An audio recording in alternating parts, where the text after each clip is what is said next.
This is resetting the oil maintenance light for a 2009 Ford Fusion Hybrid. What we want to do is go into the menu here.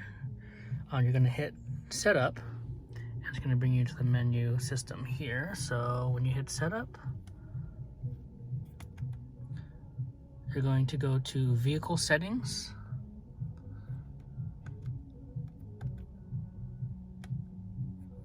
By going down, right over from vehicle settings, you're going to go down all the way to oil life and set to 100, and then you're going to enter that.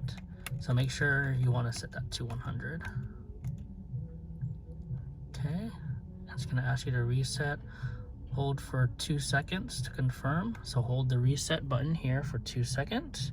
It's going to confirm that. Okay, now we're going to go back, make sure, and that is it for the reset of the oil light.